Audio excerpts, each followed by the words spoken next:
After dying from overwork, I became the least favored consort Xian in the Great Qi dynasty. When I opened my eyes, my gorgeous silk nightgown was half-slipped, revealing a large area of snow-white skin. I let out a wolf whistle. This figure is even better than the abs I worked for with my gym membership. Just as I was wondering how long it had been since the dog emperor visited, a little cannonball came rushing in, hugging my leg and wailing, "Imperial Mother. Father gave last month's stipend to noble consort Shuang. He's added even more requirements. I want it too." I looked down, staring at my biological son whose eyes were filled with academic pressure. I pinched his puffed-up cheeks. "Have some ambition. Broaden your horizons and just go snatch it. I am Lin Chan. In my past life, I was a gold medal project manager who worked my peers to death. In this life, I just want to be a salted fish slacker. But my son, Zhao Che, happens to be a natural-born overachiever. Mother, I must finish preparing these books today. Mother, I'm going to the martial arts field. I won't return until I've done 100 horse stances. Mother, noble consort Zhuang's son stole my homework again. To go take credit in front of father, I picked my ear, rolled over on the recliner, and said lazily, "What's the noise about? If the sky falls, your father is there to hold it up. What's the panic?" Zhao Che stomped his feet in anxiety, his little face turning red. "Mother, how can you be so unmotivated? This is the Cold Palace. The Cold Palace." He pointed at the half-dead parasol tree in the yard, denouncing my depravity. I followed his finger and looked over, nodding, It is quite cold. Later, I'll have your father turn up the underfloor heating. In my previous life, for the sake of an apartment, I hustled from the moment I woke up until I closed my eyes. In the end, I hustled myself straight into the crematorium, living a second life. And in this imperial palace where food and clothing are provided, whoever wants to hustle can hustle. Anyway, I'm not doing it anymore. My ultimate goal is to take this highly competitive little bean of a son and train him to be the happiest, most useless slacker prince in the world. Then, I'll find a scenic spot and happily lie flat. Zhao Che, seeing that I was unmoved, his eyes welled up, tears the size of beans rolled down. "Mother has changed.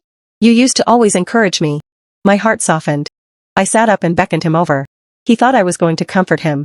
Pouting, he ran over, and I scooped him into my arms, pulled a piece of candy hidden in my sleeve, and stuffed it into his mouth.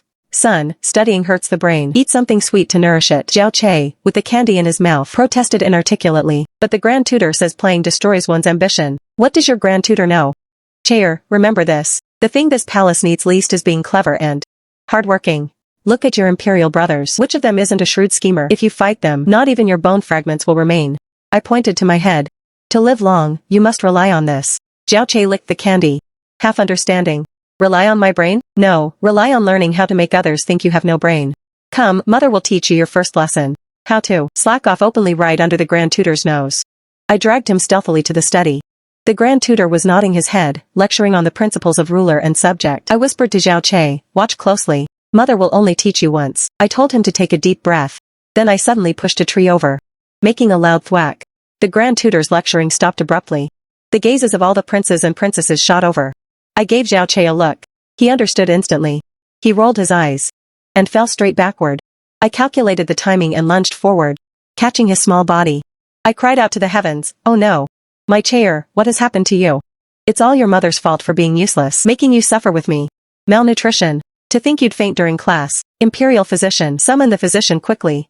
The entire schoolroom fell into chaos. While lying in my arms, Zhao Che quietly opened one eye and gave me a thumbs up. "Imperial Mother, you are truly a genius." My heart sank. Oh no, I overdid it.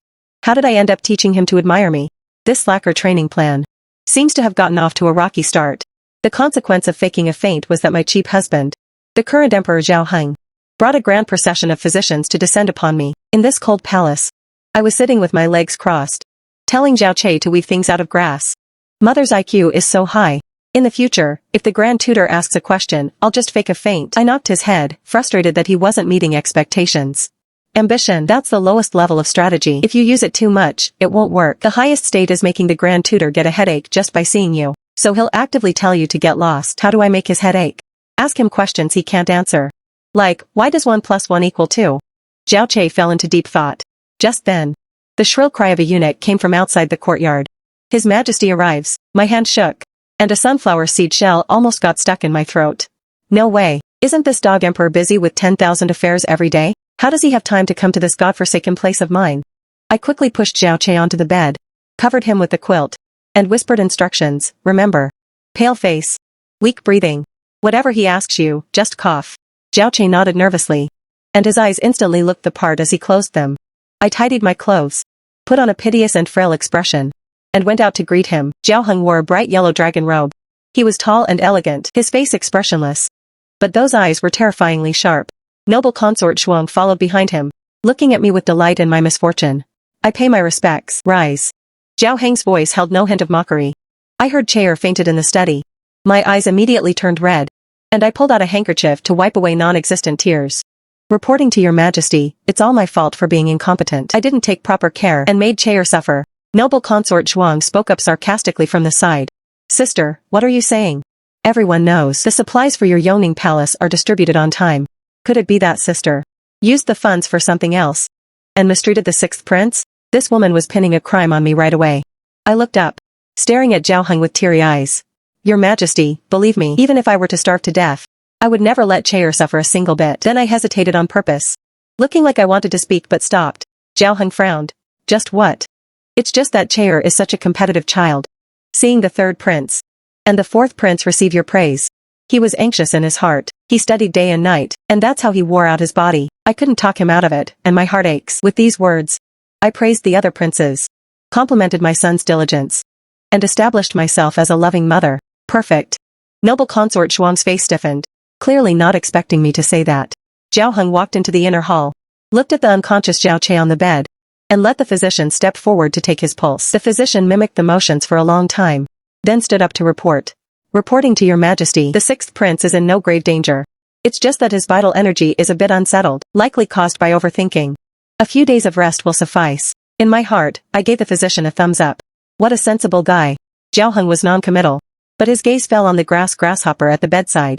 That grasshopper was woven so lifelike, much better than the failed one in Zhao Che's hand. He picked it up and asked calmly, was this woven by Chair too? My heart jumped, and I quickly said it was just something I made for fun while I was bored. Zhao Heng turned to look at me, his gaze carrying a hint of inquiry. You certainly have quite a lot of leisure time. His words were ambiguous. I couldn't gauge his meaning, so I could only bow my head in a submissive manner. Since Chair is unwell, he doesn't need to go to the study for the time being. I see that your Yongning palace is far too quiet. Pass my decree. Send that pile of jade ruby from the warehouse to Yongning palace, and add 2 more maidservants to serve here. Having said that, he turned and left, not even giving noble consort Zhuang a second glance.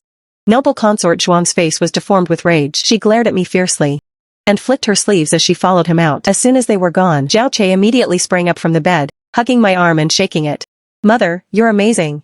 Not only did you fool father, but you even earned a pile of jade ruby. I, however, couldn't feel happy. My cheap husband's mind is incredibly deep.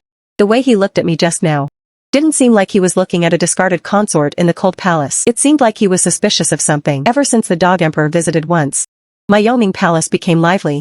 People came with gifts, people came to curry favor, and people came to sniff out the truth. The threshold was nearly worn down, but I saw no one. I had the new maid, Xiao Tao, block them all. My lady, this is bird's nest sent by noble consort Shuang. Pour it out and feed it to the dogs. I find her things sturdy.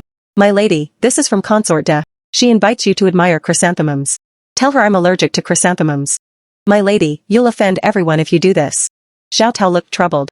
It's better to offend them all, so they don't bother me. Remember, our goal is to keep a low profile. To be salted fish. To be an insignificant, transparent nobody. I said lazily. Zhao Che was practicing calligraphy on the side. He looked up and said seriously, Mother, you're wrong. I raised an eyebrow at him. We are no longer transparent nobodies. Father gave gifts and exempted me from classes. Everyone in the palace is watching us now. What we need to do is make them think we are a doe who can't be helped. A complete joke. I looked at him in surprise. What a teachable kid.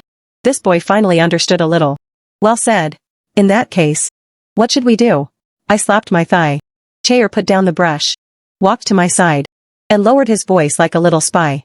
Mother, we must act foolish, foolish to the core. We looked at each other, and simultaneously revealed villainous smiles. And so, the vibe of Yongning Palace began to turn bizarre. While other consorts were studying zither, chess, calligraphy, and painting, or poetry and songs, I was in the yard leading Zhao Che in cricket fighting, while other princes were buried in books, practicing political essays. Zhao Che was on the roof flying a weird-looking kite he made himself, while other mothers and sons were scheming for advancement. We were by the pond in the imperial garden, competing to see who could skip stones the furthest. The entire palace treated us as a joke. Did you hear? Consort Xian is teaching the sixth prince how to play with mud. They turned themselves into mud people. That's not all. I heard the sixth prince ask the grand tutor yesterday. Why is the sun round? Why is the moon also round? But why isn't he himself round? It made the grand tutor blow his top. When these rumors reached my ears, I was extremely satisfied. This is right. This is exactly the effect I wanted. However, despite all my calculations, I didn't count on the logic of the dog emperor, Zhao Heng. This afternoon, I was teaching Zhao Che how to use bamboo to make a simple water gun. Zhao Heng came uninvited again. He dismissed everyone and stood alone in the yard, watching us mother and son in a sorry state, our clothes covered in water stains. My heart thudded. Oh no, I played around too much. I quickly pulled Zhao Che to bow. Zhao Heng didn't tell us to rise, but instead walked to the water gun we just finished, picked it up, and looked. What is this? Reporting to your majesty, it's just a little toy I made out of boredom. I answered through gritted teeth. Father, this is called a water gun. It's very fun. Zhao Che, however, looked up and said with pride. As he spoke, he even wanted to demonstrate. I was so scared I covered his mouth. My silly son. Your father is the emperor, not a playmate to play in the mud with. Zhao Heng's gaze stayed on my face for a few seconds. Then he suddenly said, Wen-chan, do you know your crime? Here it comes. He's finally going to strike. I know my crime. I have failed in educating my son and led the sixth prince astray. Please punish me, your majesty. Oh, what crime do you have? His tone was flat, revealing no emotion. I shouldn't have led the prince into mindless play. I shouldn't have.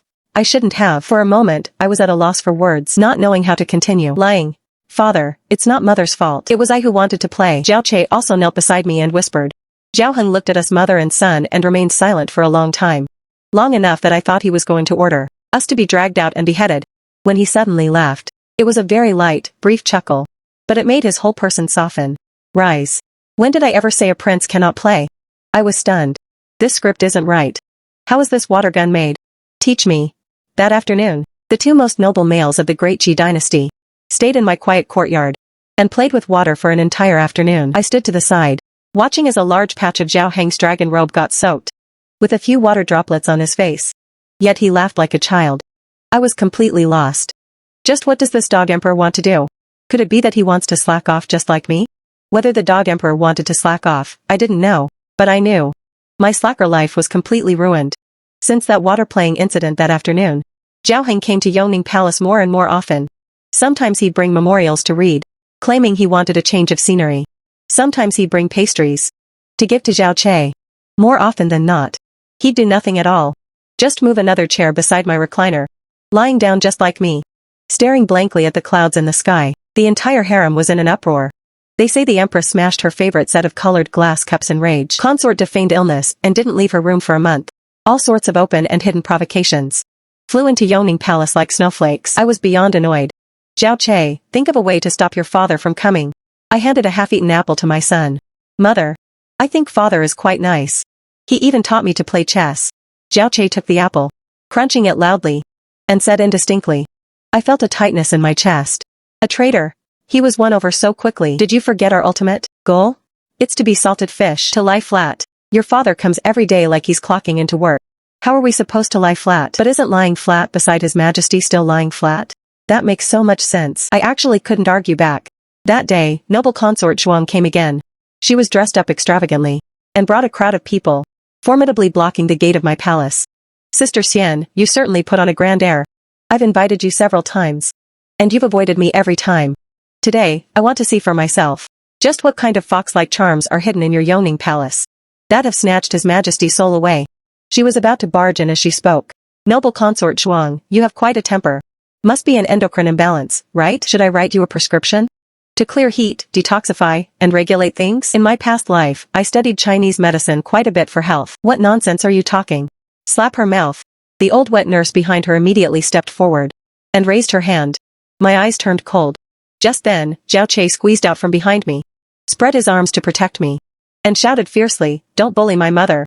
Sixth Prince, your mother has offended her superior and disregarded palace rules. Today, I am here on the orders of the Empress to teach her what rules are. She even brought up the Empress. It seems she's determined to cause me trouble. I was thinking of how to quietly escalate this, so it would ideally reach the Emperor, to let him see how annoying his wives are, so he wouldn't come bother me anymore. A cold voice sounded from behind noble consort Zhuang. Oh, I didn't know. When the Empress gained the right to punish my consort, Zhao Heng had arrived at some point. He was standing not far away, his face so dark it looked like it could drip water. Your Majesty. What audacity to run wild at the gates of Yongning Palace, arrogant and domineering, showing no respect for the sovereign. From this day forth, you are demoted to a concubine and grounded for 3 months. Copy the palace rules 100 times. Arrogant and domineering, showing no respect for the sovereign. From this day forth, she is demoted and grounded for 3 months. Copy the palace rules 100 times. Oh no, she is now concubine Zhuang. She slumped to the ground, her face ashen. After dealing with her, Zhao Heng turned to look at me. His expression softened a little, but still carried some displeasure. You just let yourself be bullied like that? I was afraid of causing your Majesty trouble. The subtext was, see? It's all because you keep coming here, that you brought me so much trouble. Zhao Heng seemed to understand my subtext. Not only was he not angry, but he actually chuckled. In the future, if anyone dares to be insolent at Yongning Palace, there's no need to report. Just have the 6th prince beat them out. If they get hurt, I will take responsibility. The entire place was deathly silent. Zhao Che looked up at his tall father, his eyes sparkling with the light of admiration. I face-bombed. It's over. This isn't just a betrayal. He's defected straight to the enemy. My slacker training plan was declared a total failure. Ever since Zhao Heng let out that bold statement about being responsible for the beatings, Yongning Palace became quiet, but my mind was even more chaotic. Because Zhao Heng came even more frequently. Sometimes he even stayed the night directly. Of course, it was just staying the night. He slept in his bed. And I slept with Zhao Che in mine. 3 people in one room. The atmosphere was bizarre yet harmonious. He really seemed to just come here to relax.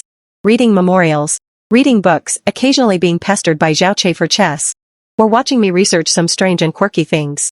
For example, I've recently become obsessed with cooking. While the palace imperial meals are exquisite, they are too bound by rules. And I get tired of them after a while. Relying on the food documentaries I watched in my past life, I started experimenting. One day I'd make beggar's chicken. The next day dongpa pork. And the day after that, I whipped up a hot pot. Zhao Heng and Zhao Che, the father and son duo, became my most loyal foodies. Mother, this is so delicious. It's spicy, numbing, and so satisfying. Zhao Che ate until he was sweating profusely, his little mouth bright red. Although Zhao Heng didn't say a word, his chopsticks never stopped moving. He ate refinedly. His movements elegant, but his speed was not slow at all. Looking at this father and son, I suddenly had an illusion. It was as if we really were a family of 3. As soon as this thought popped up, I startled myself. No, Wen Chan, you need to stay sober. He is the emperor. The emperor of everyone under heaven. He can eat hot pot with you today. And watch fireworks with another woman tomorrow. You must not lose your heart. If you fall in love, you lose. Just as I finished my mental preparation, I saw Zhao Heng hand over a peeled shrimp. What are you thinking about? Your face is all scrunched up. No. Nothing. I just think your Majesty shouldn't come to my place so often. Zhao Heng put down his chopsticks, wiped the corners of his mouth with a napkin, and asked indifferently, why? I am of lowly status, and have lived in the cold palace for a long time. I am truly unworthy of your Majesty's favor. Your frequent visits are bad for my reputation, and can easily cause unrest in the harem. This was the most euphemistic eviction notice I could think of. Zhao Heng looked at me quietly for a moment. Those deep eyes seemed to see through all my disguises. Wen Chan, do you think I come here to plot something against you? I wouldn't dare. You do dare. From the first time I came to Yongning Palace, you've been on guard against me, avoiding me. Everything you've done, and everything you've said, is meant to push me away. He stood up and walked toward me, leaning down slightly, his shadow looming over me. Tell me why. His breath fanned across the top of my head, carrying a faint scent of ambergris. Just like the man himself, it was domineering and powerful. Backed into a corner by him, I could only look up at him. Our eyes met, and I saw my own reflection in his eyes. Small and a bit flustered. Could I tell him? Tell him I come from another world? That I've died once? That I'm scared and don't want to struggle anymore? I don't want to compete for favor. And I don't want to live with my head on the line every day. I couldn't. I took a deep breath, ready to make up some excuse. But Zhao Che suddenly burst out crying. Father, please don't be mean to Mother. Mother is doing this for my sake. She's afraid I'll be made crown prince like the first brother, and then fall into the lake and drown.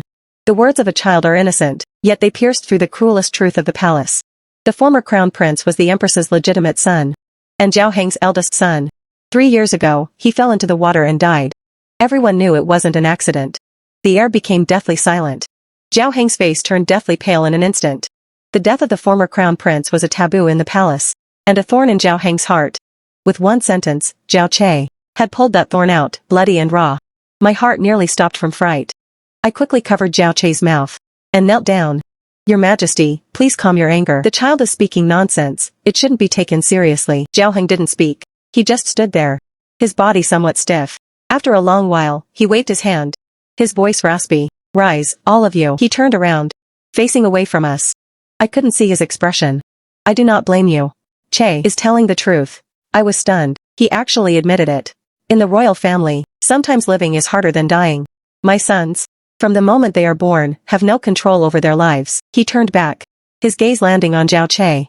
Wen-chan, I know what you're worried about. I am also afraid.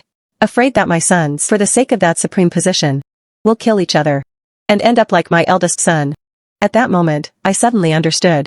He came to Yongning Palace frequently. Not to plot. Not on a whim. And certainly not just to show favor. Here, with me. He was looking for something he had never possessed. The warmth and peace of an ordinary family. Watching me and Zhao Che play. Relaxing and getting messy with mud. Watching us make a mess of our days. Yet filled with laughter. What he envied was precisely this simple joy that he couldn't give to any of his sons. A part of my heart suddenly softened. Your Majesty. My mouth opened. But I didn't know what to say. In the future, do whatever you want. I will protect you. After saying that, he turned and left.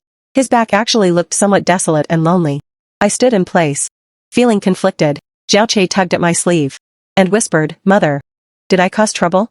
I snapped out of it, touched his head, and pulled him into my arms. No, you didn't cause trouble, you just told the truth. From that day on, Zhao Heng didn't come to Yongning Palace again. He seemed to be truly fulfilling his promise, giving us our peace. However, the daily rewards, food, clothes, and supplies, kept coming in a steady stream. They were even better than the allotments for the Empress's palace. The tide in the harem shifted once again.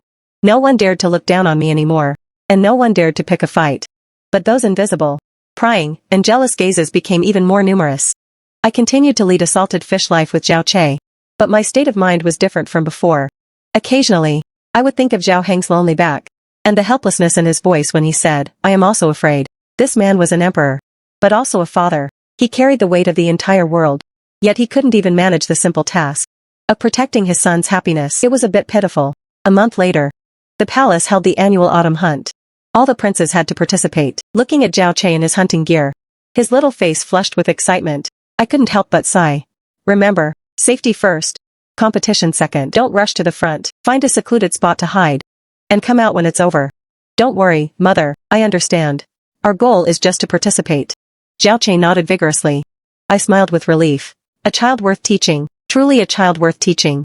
Once again, I underestimated fate's sense of humor. When the autumn hunt ended, Zhao Che hadn't hidden at all. Instead, he became the center of attention.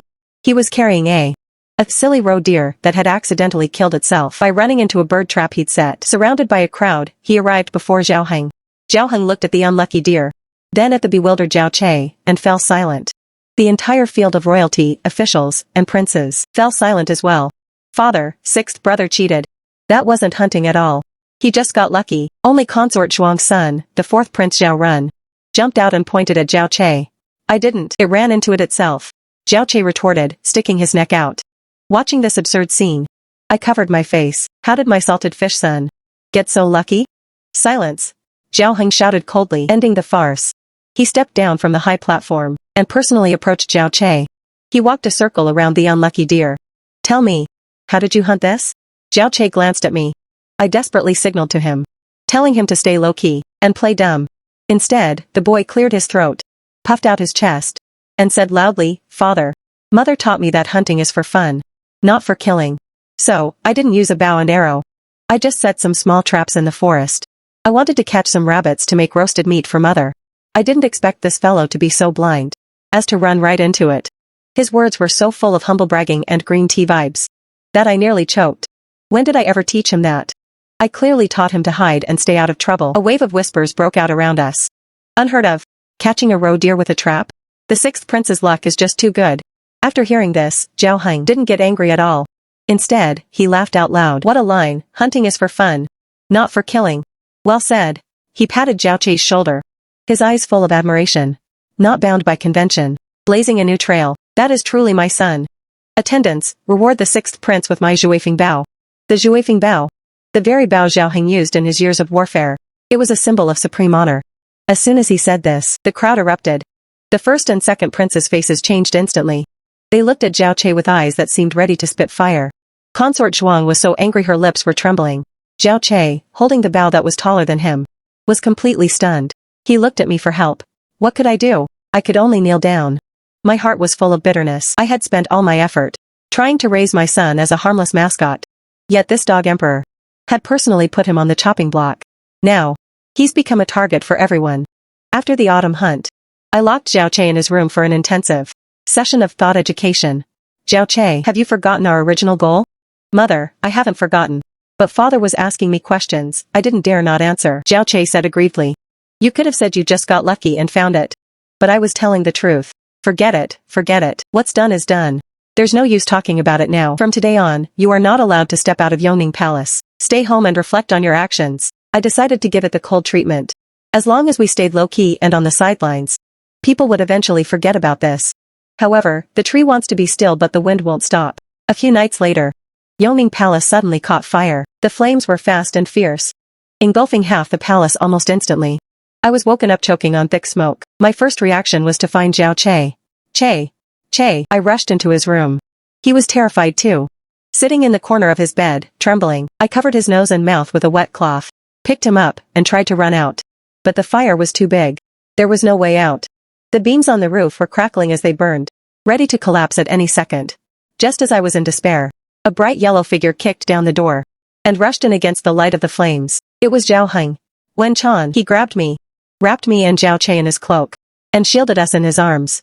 Don't be afraid. His voice, amidst the crackling of the fire, was exceptionally clear and exceptionally steady. A burning beam fell from the ceiling, crashing straight toward us. I screamed in terror. Zhao Heng suddenly spun around, using his back to take the hit. I only heard a muffled groan. But the arms holding us didn't loosen in the slightest. He used his own body to provide us with a chance to live. When we finally escaped the sea of fire, my mind was still blank. I only remembered the shocking stain of blood on his back. Holding Zhao Che, I knelt before his dragon bed. For the first time, I felt a bone-deep fear and heartache. Zhao Heng was unconscious for 3 days and nights. During those 3 days, the entire palace was shrouded in a dark cloud. The empress took charge, and along with several elder princes, temporarily stabilized the court. But beneath the surface, undercurrents were surging. The first and second princes were in frequent contact, and officials in the court were making moves. Yongning Palace was burned, and Zhao Heng was severely injured. It all happened too conveniently. Everyone knew this was an attack aimed at me and Zhao Che, or rather, aimed at Zhao Heng. A long premeditated assassination. I became the center of this storm. The empress summoned me. In the solemn cunning palace, the most noble woman of the Daqi dynasty had shed her usual majesty. Her face was full of fatigue and worry. Consort Xian, I know you don't want to compete. Her first sentence left me stunned. Before His Majesty lost consciousness, he mentioned you. He said you were a smart person, who knew how to protect yourself, and how to protect Che. But the situation is different now. They won't let you go. If you keep backing down, it will only make them think you are weak and easy to bully. Next time, it won't be a fire, it'll be poison. Her words were like a basin of cold water, chilling me to the bone. She was right. I kept thinking about retreating, about hiding, but I forgot that in this man-eating palace, retreat doesn't bring peace. It only brings more brutal slaughter. Zhao Heng could protect me once or twice, but he couldn't be there every second. I could only rely on myself. What I can do is help you watch over Che, to ensure his safety. The rest is up to you. I walked out of Cunning Palace, and looked up at the gray sky. My mind had never been clearer. Being a salted fish is for people who have the right to lie flat. Right now, I don't have that right. I returned to our temporary residence. Xiao Tao met me anxiously. My lady, you're finally back. Just now, people from the first and second prince's palaces came. They said they were here to visit you. Visiting was just a pretense. They were here to test the waters. Where are the things? Xiao Tao pointed to a pile of gift boxes on the table. I walked over and opened one of them. Inside was an exquisite pearl hairpin. I picked it up, twirled it between my fingers, and then snapped it in two without hesitation. My lady, Xiao Tao was startled. Return all these gifts to them, unopened. Tell them Yongning Palace has suffered a calamity and I fear our bad luck might offend the two princes. I wanted everyone to know that I, Wen Chan, am not a soft persimmon that anyone can squeeze. That night, I made an even bolder decision. I changed into simple clothes and went alone to the residence of the first prince, Zhao Yu. He was the eldest of all the princes, and the most ambitious. He was the biggest suspect in the arson case. I didn't announce my arrival. Instead, I bribed a servant at his mansion and snuck in quietly. Zhao Yu was in his study having a secret talk with his closest confidant, the son of the Minister of War. I hid outside the window and heard their conversation clearly. Father was seriously injured this time. The imperial physicians say even if he wakes up, his health will never be the same. Your Highness, this is our chance. As long as we remove the stumbling block that is the sixth prince, and then find a way to make the second prince make a mistake, the position of crown prince will be yours. That Wen Chan has a bit of cleverness, but a woman can't stir up much of a storm. Keep a close eye on her, if necessary. Zhao Yu made a throat-slitting motion.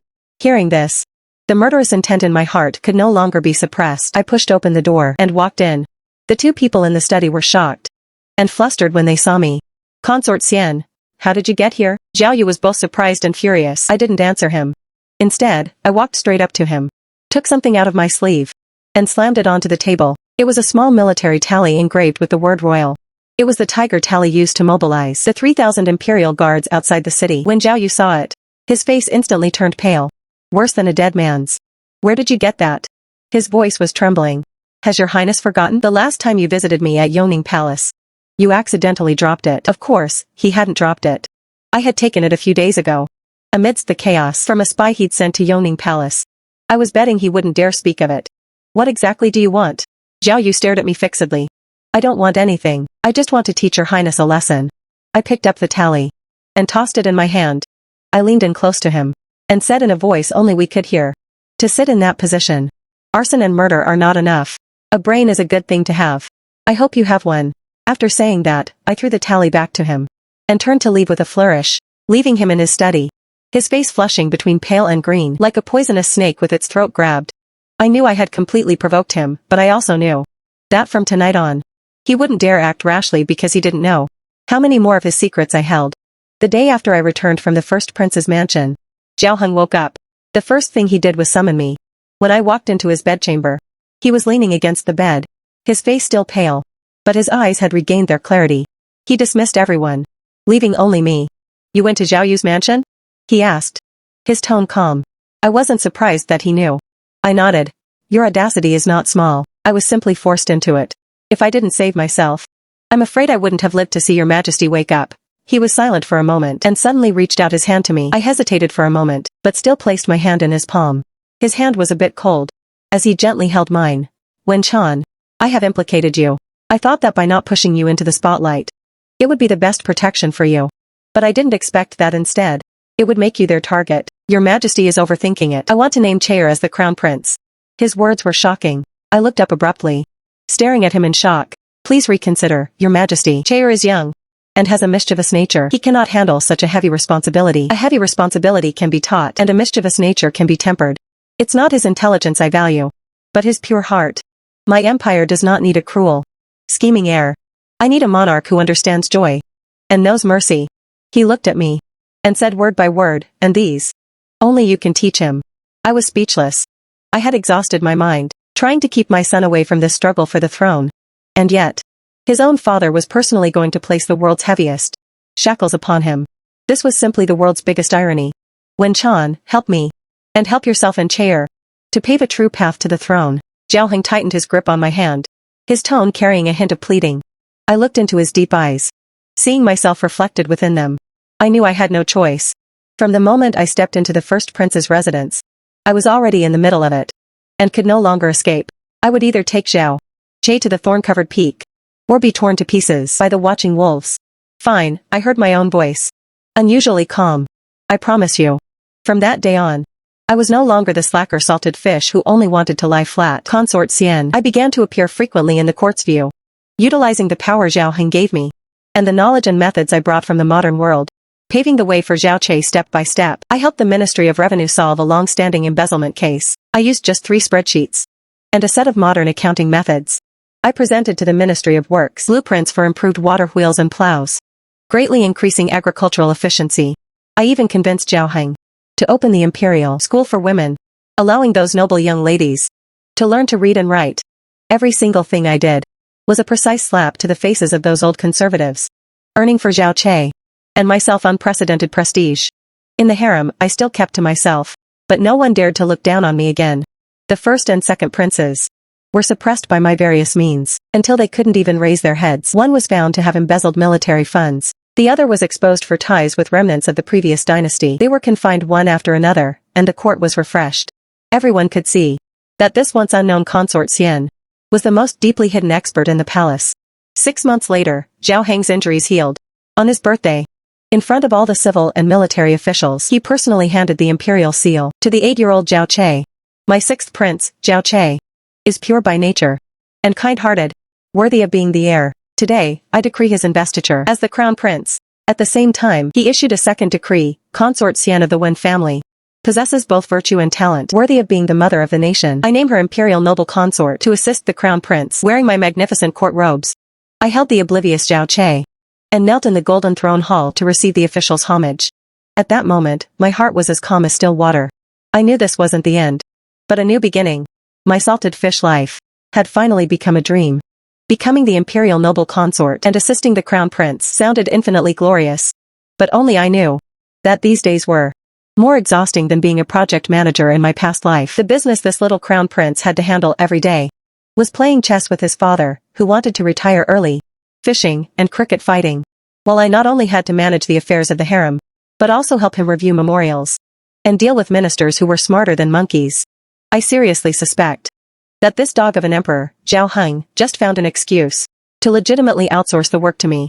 This night, after I finished the last memorial, I was so tired I collapsed into my chair, unwilling to move. Zhao Heng walked in casually, holding a bowl of bird's nest soup.